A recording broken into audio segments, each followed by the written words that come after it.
আমার ছোট বোনের বিয়ের কথা বলি। ক্যামেরার সামনে এগুলো কখনো বলা হয় নাই। ইভেন এগুলো আমরা কখনো অনলাইনে লিখতেও পারি নাই। আমার ছোট বোনের বিয়ে ঠিক হলো 2015 সালের ডিসেম্বরে। গ্রামে বিয়ের অবস্থা আপনি জানেন যে ছেলের পক্ষ মেয়ের বাসায় এসে এঙ্গেজমেন্ট করে, মানে আংটি পরায়, তারপর একটা বিয়ের দিন ঠিক করে অমুক দিনে বিয়ে হবে। ঠিক আমরা তখন পলাতক। ছেলের পক্ষ থেকে, ছেলের বাসা থেকে লোকজন চলে আসছে, ছেলের বাবারা আসছে, চাচারা আসছেন, এসে তারা মেয়ে দেখে বিয়ে ঠিক করে চলে গেছেন। এর কয়েকদিন পরের কথা, একদিন হঠাৎ করে আমি টেলিভিশনে ব্রেকিং নিউজে দেখতে পাই যে অমুক এলাকার 6 জনকে নাশকতার একটা মামলায় 20 বছরের কারাদণ্ড দেওয়া হয়েছে। তো এটা ছিল একেবারে প্রথম দিকের ঘটনা, 15 সালের দিকের ঘটনার কথা বলছি, ডিসেম্বরের ঘটনা। তখন আমি খোঁজ দিলাম যে এই ছেলেগুলো কারা কারা। খোঁজ দিতে গিয়ে দেখি যে এই 6 জনের মধ্যে একজন আমার হবু ভগ্নিপতি, যার সাথে আমার বোনের বিয়ে হতে যাচ্ছে কয়েকদিন পর। আপনি এটা চিন্তা করেন, আপনি আপনার বোনের বিয়ে দিবেন এমন একজন ছেলের সাথে যার এখনো বিয়ে হয় নাই, বিয়ে ডেট ঠিক হয়ে গেছে, যার 20 বছরের সাজা, 20 বছরের রায়, কারাদণ্ড ঘোষণা করা হয়েছে। এবার আপনি, আপনার উপর আমি ছেড়ে দিলাম, আপনি চিন্তা করেন আপনি কি ডিসিশন নেবেন, আপনার ফ্যামিলি কি ডিসিশন নেবে। ফ্যামিলিতে সবাই আপনার মনা না, ফ্যামিলিতে কেউ নিউট্রাল, কেউ হয়তো যে একটু ভিন্ন মতের আছে, কেউ হয়তো নিজের স্বার্থগুলো দেখার চেষ্টা করেন। একজন আপনি বড় ভাই হিসেবে আপনি কি ডিসিশন নেবেন। তো এরকম ক্রাইসিসে আমি 2জন মানুষের সাথে পরামর্শ করেছি যে আমি কি নিব। প্রথম পরামর্শ করেছি আমার বোনের সাথে। আমি তারা বলছি যে দেখ, এখনো তোর বিয়ে হয়নি, তুই এটা ভেঙে দিতে পারিস, তোর মতামতের প্রতি আমাদের শ্রদ্ধা থাকবে। অন্যদিকে আমাদের বাসার লোকজন প্রচুর পরিমাণ প্রেশার করতেছে, না এরকম পরিস্থিতিতে বিয়ে দেওয়ার মতো কিছু নাই। যার 20 বছর একবার গ্রেপ্তার হলে একটা দীর্ঘ সময় ধরে তাকে জেলে থাকতে হবে, তার সাথে তাদের বাসার মেয়ের বিয়ে দেওয়াটা তো এটা তো খুব চারটিখানি সিদ্ধান্ত না ভাই, খুব একটা জটিল সিদ্ধান্ত এবং ঝুঁকিপূর্ণ সিদ্ধান্ত। আমি আমার বোনকে বললাম যে তুই এবার সিদ্ধান্ত নে, বিয়েটা যেহেতু তোরই হবে, ফার্স্ট সিদ্ধান্তটা তোর নিতে হবে। আম্মুর যখন ফোন দিলাম, আম্মু বলতেছে যে বাবা আমি জানি না, কান্নাকাটি করতেছে, আমি জানি না কি হবে, আমি বুঝতে পারতেছি না, কোনো সিদ্ধান্ত নেওয়ার মতো অবস্থায় নাই।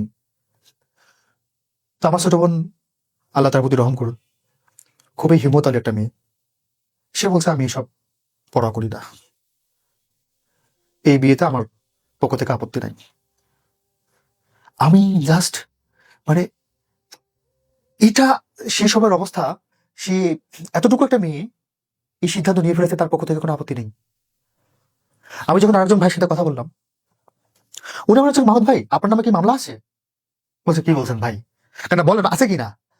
আমি হ্যাঁ আছে, অনেকগুলো আছে। বলতেছে আপনার মামলার যদি কোনো রায় হয়ে যায়, আপনার কি আসলে 20 বছরের নিচে কোনো মামলা রায় হবে যদি কয়েকটা রায় একসঙ্গে হয়ে যায়? আমি বলছি, না হবে না। বলে, তখন কি আপনি কোনো বিয়ে শাদী করবেন না, আপনারা মেয়ে দেবে কি? আপনি যদি একজন মজলুম ভাইয়ের শুধু এই একটা মামলার রায় হওয়ার কারণে আপনার বোনের বিয়েটা না দেন, তাহলে আপনারা মেয়ে দেবে কে? বরং এই রিস্ক গুলো তো এখন নেওয়া উচিত, এগুলো তো এখন একটা পরীক্ষা। সো আমি বাসায় লোকজনদের বলে দিলাম ঠিক আছে, আমার ছোট বোনের বিয়েতে রাজি, সুতরাং আমরা এই বিয়ে তো আপত নেই, বিয়েটা হবে, ইনশাল্লাহ হবে। তা বিয়েটা কোথায় হবে? ছেলে তো আসতে পারবে না, ছেলে তো বর্ষা আসতে পারবে না। একজন একজন হলো যে যুগের স্বপ্ন কি, একজন যুগের স্বপ্ন হলো যে তাই গাড়িতে করে বিয়ে করতে যাবে, মাথায় তার পাগড়ি থাকবে, আশেপাশে লোকজন থাকবে, হই হুল্লোড় থাকবে, সবকিছু থাকবে। একটা মেয়ের স্বপ্ন কি, সে টুকটুকে লাল শাড়ি পরে থাকবে, সাজুগুজু হয়ে থাকবে, তাকে ঘিরে লোকজন আনন্দ করবে, মজা করবে। এটা তো একটা মেয়ের স্বপ্ন, একটা ছেলের স্বপ্ন।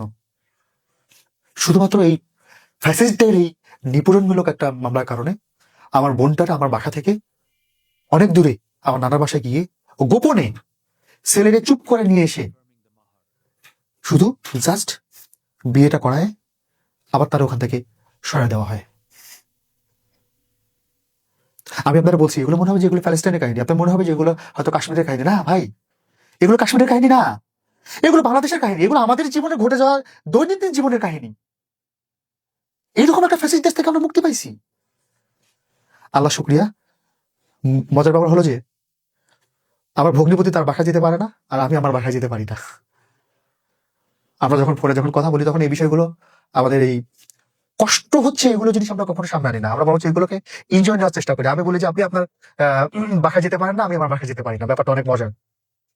এখন আলহামদুলিল্লাহ তারা অনেক ভালো আছেন, ফুটফুটে 3টা বাচ্চা আছে তাদের, আল্লাহ তাদের উপর রহম করেছেন, তারা অনেক ভালো আছেন। কিন্তু তারা তাদের জীবন থেকে তাদের যে স্বপ্নগুলো ছিল এই স্বপ্নগুলো হারিয়ে ফেলছে, এই যেটা কখনো পাওয়া যাবে না। অনেকে আমাদের বলে যে 5 কাগজ আপনাদের কি দিছে, ভাই 5 কাগজ কি দিতে জানেন? এইরকম একটা বোনের আর কখনো এই চুরি করে তার কখনো বিয়ে হবে না, এইরকম একটা ছেলের তার কখনো অন্যায়ভাবে তার কারাদণ্ড হবে না, বাসা থেকে পালায় গিয়ে অন্য কোথাও তার আর বিয়ে হবে না। 5 আগস্ট এই জিনিসগুলো আমাদের কনফার্ম করেছে, এগুলো আমরা আমাদের জীবনে পেয়েছি।